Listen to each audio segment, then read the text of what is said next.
Assalamualaikum warahmatullahi wabarakatuh. Halo teman-teman semuanya, kami dari kelompok 1 kelas 12 IPA 3. Di sini kami akan mempresentasikan penanaman kangkung pada media hidroponik.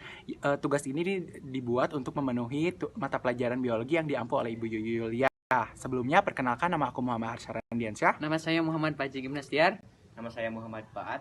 Nama saya Armelia Indah Lestari. Nama saya Syafira Sanafia Martiana. Nama saya Dirga Agusira. Nama saya Nur Rahmaini. Nama saya Neng Linda. Selamat menonton.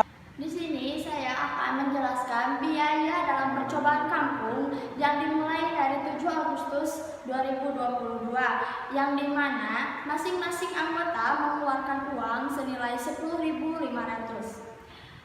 Yang dibutuhkan bahan baku pertama yaitu benih kangkung. Benih kangkung yang dibutuhkan yaitu 1 ons dengan seharga 8.000. Yang kedua ada gelas plastik. Gelas plastik membutuhkan 2 bungkus yang seharga yaitu 11.000. Dan yang ketiga ada baskom. Baskom di sini kita membutuhkan 2 buah yaitu dengan seharga 29.000. Dan yang keempat yaitu ada AB mix. AB mix yaitu kita membutuhkan 1 paket dengan seharga 30.000. Dan yang kelima ada tisu. Tisu kita membutuhkan juga dua pieces yaitu dengan seharga 3.000. Dan yang keenam kita membutuhkan kain flanel. Kain flanel kita butuhnya yaitu 1 aja yang seharga 2.500. Jika ditotalkan semua menjadi 83.500. Dan yang kita butuhkan yaitu peralatan. Peralatan yang dibutuhkan yaitu alat cek, botol plastik, baskom, solder, gelas plastik, gunting, dan alat ukur. Yang dimana banyaknya masing-masing itu ada alat cek membutuhkan 1, botol plastik membutuhkan 2, baskom membutuhkan 2 juga, dan solder membutuhkan 2, gelas plastik membutuhkan 2 bungkus, gunting 1, dan alat ukur 1. Pertumbuhan kangkung. Pertumbuhan kangkung itu sendiri adalah bertambahnya jumlah sel, ukuran maupun volume sel yang tadinya 5 cm menjadi 10 cm. Nah, kali ini kita akan bercocok tanam menggunakan media hidroponik. Hidroponik adalah cara bercocok tanam tanpa menggunakan tanah, tapi menggunakan air. Tumbuhan kangkung bisa berkembang biak dengan 2 cara, yaitu dengan seksual ataupun generatif, yaitu menggunakan biji kangkung. Yang kedua ada aseksual maupun vegetatif, yaitu dengan cara stek batang. Pertumbuhan kangkung pada tanggal 9 Agustus 2022 benih kangkung mulai ditanam, dan kemudian pada hari Jumat 12 Agustus 2022 kangkung mulai tumbuh dan tingginya sekitar 5 cm. Nah, biasanya dalam waktu 3-5 hari ini biji kangkung ini ataupun benih kangkung sudah mulai menimbulkan atau tumbuh tunasnya ataupun berkecambah. Selanjutnya pada hari Senin 22 Agustus 2022 kangkung mulai tumbuh lagi dan sehingga ukurannya sekitar 10-15 cm. Lalu tanggal 9 September 2022 kangkung tumbuh dengan tingginya itu sekitar 20-30 cm. Nah, pada tanggal 17 September 2022 kangkung siap dipanen dan ukurannya itu kurang lebih 45-50 cm. Panen tanaman hidroponik kangkung bisa dilakukan pada umur 21-25 hari maupun 30 hari. Nah, kalau pemanenan yang lambat bisa menimbulkan rasa pahit pada batang dan daun kangkung. Cara pemanenan ada 2 macam, yaitu bisa dengan cara mencabut dengan akarnya ataupun dengan cara memotong 2/3 bagian atas kangkung, dan cara ini bisa diberi nutrisi kembali, kemudian tunas kangkung akan tumbuh kembali. Di sini saya akan menjelaskan tentang perkecambahan. Perkecambahan atau germinasi merupakan tahap awal perkembangan suatu tumbuhan, khususnya tumbuhan berbiji. Dalam tahap ini, embrio di dalam biji yang semula berada pada kondisi dorman mengalami sejumlah perubahan fisiologis yang menyebabkan ia berkembang menjadi tumbuhan muda. Kita mengamati tumbuhan kangkung, dan tumbuhan kangkung termasuk ke dalam tipe perkecambahan epigeal. Berarti perkecambahan yang kotiledon atau bijinya berada di dalam dan akan naik ke atas permukaan tanah.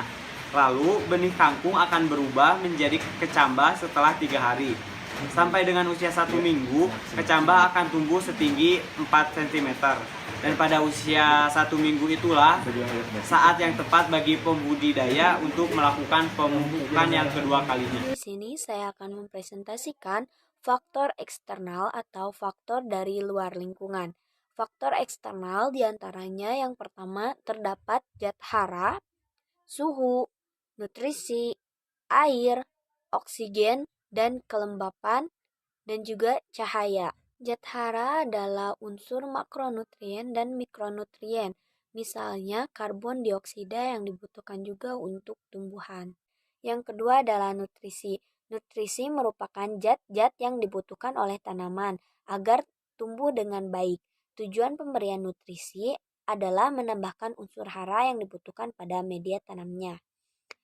Beberapa zat penting yang perlu dimiliki oleh tanaman hidroponik selain nitrogen adalah fosfat untuk membantu pembentukan akar, kalium untuk membantu proses fotosintesis, kalsium, sulfur, magnesium. Selain itu, nutrisi hidroponik juga harus mengandung unsur mikro seperti besi, mangan, seng, boron, klor, dan molibdenum. Adapun nutrisi yang kami pakai adalah nutrisi AB mix yang mengandung nitrogen, fosfor, kalium, kalsium, dan mangan. Selanjutnya adalah cahaya. Cahaya menjadi faktor penting untuk pertumbuhan tanaman tak terkecuali pada media hidroponik.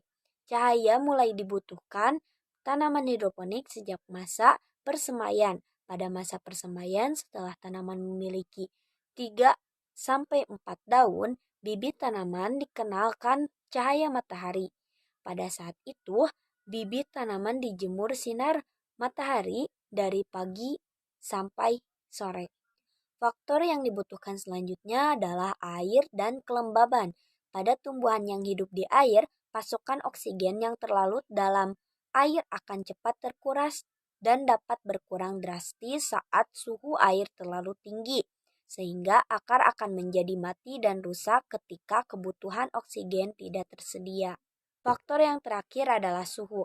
Selain udara, suhu juga menjadi faktor yang harus diperhatikan, sebab tanaman akan tumbuh dengan baik dengan rentang suhu tertentu. Suhu yang terlalu tinggi atau rendah akan mengakibatkan pertumbuhan tanaman terganggu sehingga mengurangi produktivitas. Suhu ideal untuk tanaman biasanya antara 23 sampai 26 Celcius. Di sini saya akan menjelaskan tentang pencahayaan. Cahaya merupakan suatu energi yang dilepaskan oleh sebuah atom. Cahaya dihasilkan dari banyak partikel-partikel kecil yang mempunyai energi dan momentum yang disebut foton. Cahaya merupakan sebuah energi dalam bentuk gelombang elektromagnetik, sama seperti gelombang elektromagnetik lainnya. Cahaya tidak membutuhkan medium untuk merambat sehingga cahaya dapat melintasi ruang hampa. Cahaya memiliki panjang gelombang sebesar 380 nanometer sampai 750 nanometer. Panjang gelombang cahaya berbeda untuk setiap warna. Unsur-unsur warna cahaya berasal dari cahaya putih yang diuraikan. Arah getar cahaya bergerak tegak lurus terhadap arah rambatnya. Cahaya merupakan salah satu faktor penting dalam fotosintesis.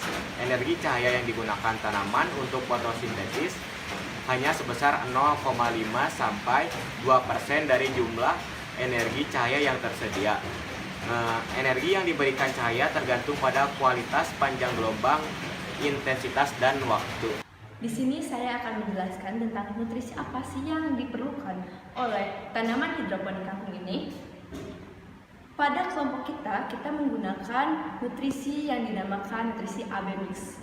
Apa sih AB mix itu? AB mix atau pupuk racikan adalah larutan yang dibuat dari bahan-bahan kimia yang diberikan melalui media tanam. yang berfungsi sebagai nutrisi tanaman agar tanaman dapat tumbuh dengan baik. Nutrisi atau pupuk racikan ini mengandung unsur makro dan mikro hara yang dikombinasikan sedemikian rupa sebagai nutrisi. Unsur makro hara yang terkandung dalam nutrisi ini yaitu nitrogen, fosfor, kalium, dan magnesium. Sedangkan beberapa contoh unsur mikro hara antara lainnya besi, tembaga, dan klor. Dan untuk tahapan yang diperlukan untuk penyampaian nutrisi kepada tanaman kangkung ini yaitu yang pertama pada minggu pertama setelah kangkung atau tanaman ini disimpan kepada tempatnya, nutrisi yang diberikan yaitu sebesar 900 ppm. Sedangkan pada minggu kedua nutrisi yang diberikan sebesar sekitar 1000 ppm. Dan pada minggu keempat dan minggu seterusnya, nutrisi yang diperlukan sekitar 1100 sampai 1200 ppm. Pada kesempatan kali ini, kami selalu mengontrol nutrisi yang diberikan pada tanaman kangkung, yaitu setiap 1 minggu sekali kita mengecek untuk tahapan pertama, dan untuk setiap minggunya kita selalu mengganti dan juga menambah nutrisi yang selalu kita berikan kepada tanaman kangkung. Target pemasaran kami adalah pasar swalaya. Melakukan survei kondisi pasar, konsumen, dan pesaing merupakan salah satu objek utama kami untuk mengetahui strategi pemasaran yang efektif untuk mempromosikan hasil panen tanaman kangkung di media hidroponik. Permintaan konsumen terbanyak terjadi pada hari Jumat dan pada hari Minggu.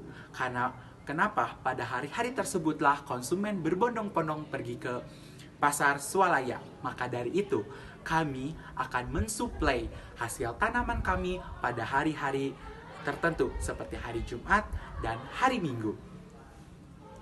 Selain itu juga, konsumen lebih suka sayuran yang segar, fresh. Maka dari itu, sebelum kami terjun ke dunia pasar, kami mencoba mengolah hasil panen kami sendiri untuk bahan pertimbangan kami, apakah sayuran yang kami panen layak untuk dipasarkan atau tidak. Dan kami juga menargetkan beberapa konsumen yang menjadi sasaran utama, yaitu ibu rumah tangga.